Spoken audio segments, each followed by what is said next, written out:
నమస్తే, this is Sourya. Iran Israel యుద్ధ నేపథ్యంలో మనం రకరకాల పరిణామాలు అయితే చూస్తూ ఉన్నాము. మరి ప్రస్తుతం గల్ఫ్ కంట్రీస్ లో ఉన్న ఇండియన్స్ చాలా మంది కూడా వెనక్కి వచ్చేస్తున్నారు అని చెప్పేసి గవర్నమెంట్ నుంచి కూడా ఒక క్లారిటీ అయితే వచ్చింది మనకి. అసలు ఎంతమంది వస్తున్నారు, ఎంతమంది వచ్చారు, ఇవన్నీ కూడా కనుక్కుందాం ఒకసారి. మనతో పాటు సీనియర్ జర్నలిస్ట్ దాము బాలాజీ గారు. నమస్తే సార్. నిజంగానంటే గల్ఫ్ నుంచి ఇంతకు ముందు మనం విన్నాం ఖాళీ అయిపోతున్నాయి కంట్రీస్ అన్ని కూడాను, ఉన్న ఇండియన్స్ ఉన్న ప్లేసెస్. సో ఇప్పుడు ఎంతమంది వచ్చారో గవర్నమెంట్ నుంచి ఒక న్యూస్ వచ్చింది మనకి, ఎంతమంది అని ఒక నెంబర్ కూడా, ఒక ఫిగర్. సో మీరేమంటారు? చాలా మంది మనలాంటి వాళ్ళు విమర్శించారు. గల్ఫ్ దేశాల్లో క్రైసిస్ మొదలైంది, గల్ఫ్ నుంచి చాలా మంది వచ్చేసే అవకాశాలు చెప్పినప్పుడు లేదు అంత బానే ఉంది, వీళ్ళే చెప్తున్నారు. కొన్ని వీడియోలో కూడా పెట్టారు మేమంతా బానే ఉన్నాం ఇక్కడ అని.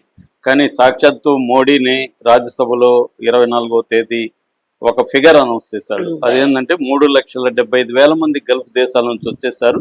ఇరాన్ నుంచి కూడా 700 మంది వచ్చేసారు. సో మనం ఇప్పటికి కూడా గల్ఫ్ దేశాల అధ్యక్షులతో మాట్లాడుతున్నాం, ప్రభుత్వాలతో మాట్లాడుతున్నాం. మన వాళ్ళ సేఫ్టీ గురించి, అక్కడ నుంచి వచ్చేయాలనుకున్న వాళ్ళకి తీసుకురావడం మెథడ్స్ గురించి మనం ప్లాన్ చేస్తున్నాం అనేది మోడీ అనౌన్స్ చేశారు. అంటే అసలు గల్ఫ్ దేశాల్లో మన వాళ్ళు ఎంతమంది ఉన్నారు, వాళ్ళు వచ్చేయడం వల్ల ఎలాంటి ప్రాబ్లమ్స్ ఇండియా ఎదుర్కోబోతుంది అనేది ఇప్పుడు మనం డిస్కస్ చేద్దాం. మామూలుగా గల్ఫ్ దేశాలు అన్నిట్లో కూడా ముఖ్యంగా జీసీసీ అంటారు కదా, జీసీసీ అంటే 6 దేశాలు ఉన్నాయి. UAE, Saudi Arabia, ఖతారు, Oman, Bahrain, Kuwait.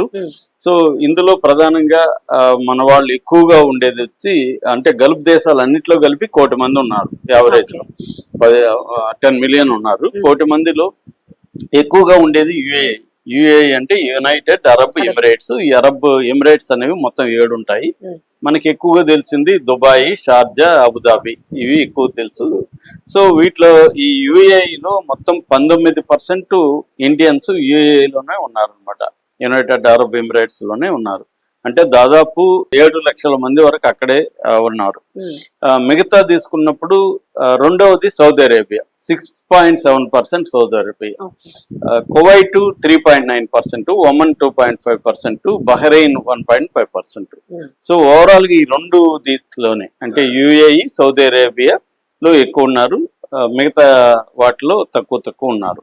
So ఇప్పుడు ప్రధానంగా 2 ప్రాబ్లమ్స్ అండి. ఒకటి, వీళ్ళందరికి ఉద్యోగాలు పోతాయి, వాళ్ళందరూ ఇండియాకి వచ్చేస్తారు, వాళ్ళని భరించాలి, వాళ్ళకి ఉద్యోగాలు కల్పించాలి, వాళ్ళకి పని కల్పించాలి.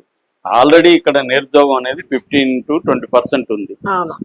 ఎందుకంటే మనకి మేజర్ ప్రాబ్లం ఇండియన్ ఎకానమీలో ఏంటంటే మ్యానుఫ్యాక్చరింగ్ సెక్టర్ అనేది బలహీనంగా ఉంది. మనకి సర్వీసెస్ మీద కొట్టుకొస్తున్నాం తప్ప మ్యానుఫ్యాక్చరింగ్ సెక్టర్ చాలా పూర్గా ఉంది మనకి.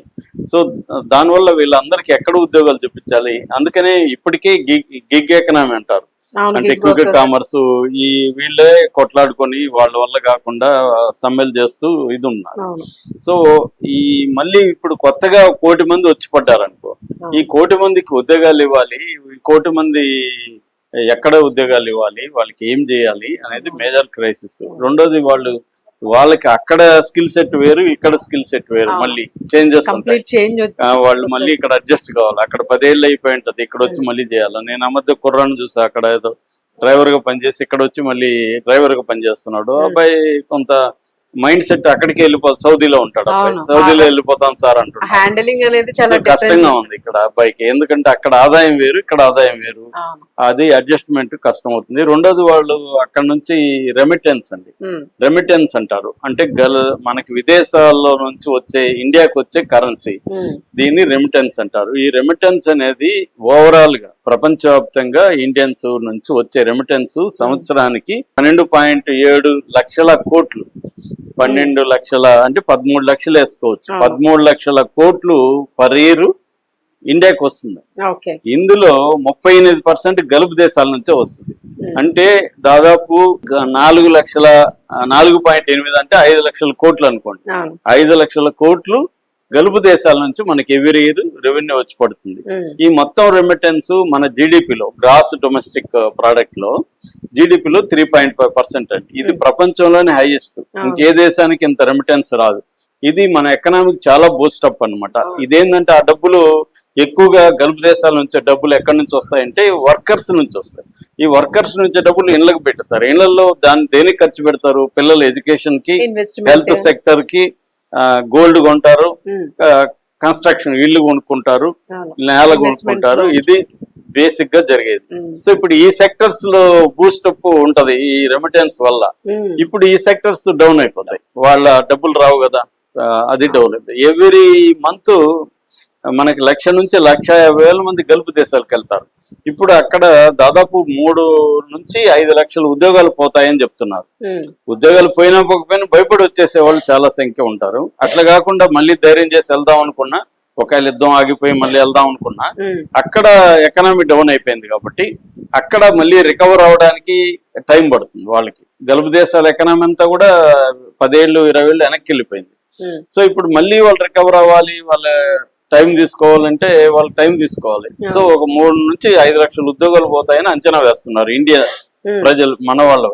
ఇప్పుడు ఆ ఉద్యోగాలు పోతే మళ్ళీ వాళ్ళు పర్మనెంట్ గా వచ్చేస్తారు, భర్తీ చేయాలి. రెండోది ఆ రెమిటెన్స్ రాదు. రెమిటెన్స్ రాకపోవడం వల్ల ఇక్కడ కన్స్ట్రక్షన్ ఫీల్డ్ కానీ, కన్జ్యూమర్ కానీ, రియల్ ఎస్టేట్ కానీ ఇవన్నీ దెబ్బతింటాయి. సో ఈ 2 అంశాలని ఎలా డీల్ చేయాలి అంటే ఇది మన కంట్రోల్లో ఉన్నవి కాదు. అందుకని మోడీ ప్రభుత్వం ఏం చేస్తుందంటే, ఒకటి వీళ్ళందరికీ కూడా వెల్ఫేర్ స్కీమ్స్ అమలు చేయడానికి ట్రై చేయడం, రెండోది పిఎం గరీబ్ కళ్యాణ్ అన్న యోజన లాంటిది వాళ్ళకి చేయడం, ఆ ఫ్యామిలీస్ కి కూడా వెల్ఫేర్ స్కీమ్స్ ని, అంటే వాళ్ళకు ఫ్యామిలీస్ కూడా ఎఫెక్ట్ అవుతాయి కదా. సో ఇది ప్రధానంగా ఎక్కడంటే కేరళ, మహారాష్ట్ర, అంటే 2 అతిపెద్ద గల్ఫ్ దేశాల్లో ఉండే పాపులేషన్. 20% వరకు 20% కేరళ, మహారాష్ట్ర, దాని తర్వాత తెలంగాణ, నెక్స్ట్ తమిళనాడు, యూపీ. ఈ 5 రాష్ట్రాల నుంచి ఎక్కువ మంది గల్ఫ్ దేశాల్లో ఉన్నారు. సో ఈ 5 రాష్ట్రాల ఎకనామీ మీద ఈ ప్రభావం వస్తుంది. అందుకని కేంద్ర ప్రభుత్వం ఈ 5 రాష్ట్రాల ఎకనామీ మీద పడినప్పుడు వాళ్ళతో కోఆర్డినేట్ చేసుకొని ఈ సంక్షోభాన్ని కేంద్రం కూడా సహాయం చేసి చేయాల్సిన అవసరం కనపడుతుంది. సో ఇది మేజర్ ఛాలెంజ్ గల్ఫ్ దేశాల నుంచి మన వాళ్ళు వచ్చేయడం వల్ల. ఈ 2 రకాల ప్రాబ్లం, ఒకటి హ్యూమన్ ఎంప్లాయ్మెంట్, దీన్ని వీళ్ళందరినీ మళ్ళీ ఎకనామీలోకి ఎలా తీసుకురావాలి, వీళ్ళకి వెల్ఫేర్ స్కీమ్స్ ఎలా, ఎందుకంటే వెల్ఫేర్ స్కీమ్స్ అందించడం కష్టం అవుతుంది. ఎందుకంటే ఓవరాల్ గానే మనది ఇప్పుడు క్రైసిస్ లోకి వెళ్తుంది ఎకనామీ. మామూలుగా అయితే జీడిపిలో 6.8 to 7.4 గ్రోత్ ఉంటుందని ఎకనామిక్ సర్వే చెప్పింది. అలాంటిది ఇప్పుడు తగ్గిపోతుంది. తగ్గిపోయినప్పుడు వీళ్ళకి వెల్ఫేర్ స్కీములు, మామూలుగానే వెల్ఫేర్ స్కీములు కట్ అవబోతాయి. కట్ అయినప్పుడు వీళ్ళకి మళ్ళీ ఎక్స్ట్రాగా ఎక్కడ ఇస్తారు, పేరుకి చెప్పచ్చేమో కానీ అవి సాధ్యం కాదు ప్రాక్టీస్ లో. అందువల్ల గల్ఫ్ దేశాల్లో ఉండే ఈ 1 కోటి మంది కానీ ఇండియాకి వచ్చేస్తే చాలా ప్రాబ్లం. 1 కోటి మంది వచ్చేస్తారా అంటే ఆల్రెడీ 3,75,000 మంది వచ్చేసారని మోడీనే చెప్తున్నాడు కదా. కాబట్టి 1 కోటి మంది రాకపోయినా కనీసం ఒక 20-30 లక్షల మంది అయితే వచ్చేసే అవకాశాలు ఎక్కువగా. వర్కర్స్ అక్కడ అందరికంటే కష్టంగా ఉండేది ఇప్పుడు వర్కర్స్ కి అండి. అక్కడ మిగతా వాళ్ళు మనకి వీడియోలు చేసి పెట్టే వాళ్ళు బాగానే ఉంటారు, సేఫ్ జోన్ లో. వీళ్ళు సేఫ్ జోన్ లో లేరు, వీళ్ళు పని చేయాలి. ఈ వెళ్ళి ఈ టెన్షన్ లో కూడా వాళ్ళు బయటికి వెళ్ళి పని చేయాలి. వీళ్ళు చాలా మంది, ఇప్పుడు మా ఫ్రెండ్ ఒక ఆయన టీచర్ ఉన్నారు, తనకి వర్క్ ఫ్రమ్ హోమ్ ఇచ్చేసారు, ఆన్లైన్ క్లాసులు చెప్తున్నాడు, ఇంట్లోనే ఉంటున్నాడు. కొంతవరకు ఆయనకి జీతం వస్తుంది, సేఫ్ పొజిషన్ లో ఉన్నాడు కాబట్టి ఆయన వచ్చేయాలనుకోడు. కానీ మామూలుగా వర్కర్స్ పరిస్థితి ఏంటి, వాళ్ళు బయటికి వెళ్ళాలి, ఈ సిచ్యువేషన్ లో ఎక్కడ బాంబులు పడతాయి, ఎక్కడ శకలాలు పడతాయో తెలియదు. ఈ సిచ్యువేషన్ లో వెళ్ళాలి, వాళ్ళకి ఇళ్లలో ఎక్కడ టెన్షన్, నువ్వు వచ్చాయి అదేదో అంటారు కదా, ఊపిరింటే బలిసా బతుకు తినొచ్చు అనేది అంటారు. అట్లాగే బతుకుంటే బలిసాగు తినొచ్చు నువ్వు వచ్చేసే అన్నట్టుగా వాళ్ళు వచ్చామని వాళ్ళు చెప్తారు. సో వాళ్ళకి కూడా అక్కడ హోప్ కనబడదు. సో ఇదైతే కొంత గల్ఫ్ క్రైసిస్ అనేది ఖచ్చితంగా ఇండియా మీద బాగా ఎఫెక్ట్. ఎందుకంటే మనం అంతగా లింక్ అయిపోయింది. ఏది వాళ్ళ నుంచి ఆయిల్ వస్తుంది, 40-50% oil, gas 60% gas, urea, phosphate, ఇలాంటివన్నీ డిపెండ్ అయిపోయినాం గల్ఫ్ దేశాలతో. సో మనకేందంటే గల్ఫ్ భూమి అనేది ఇండియాకి బాగా హెల్ప్ అయింది, ముఖ్యంగా ఈ చెప్పిన 5 రాష్ట్రాలకి. ఇప్పుడు ఆ గల్ఫ్ భూమి పడిపోయి రివర్స్ లోకి వెళ్ళింది. సో ఇది ఖచ్చితంగా ఇబ్బంది. దీన్ని మోడీ ప్రభుత్వానికి కూడా పెద్ద ఛాలెంజ్ అని చెప్పొచ్చు. లాక్డౌన్ కంటే కూడా ఛాలెంజ్ అండి. మరి ఏం జరుగుతుందో చూడాలి. Thank you.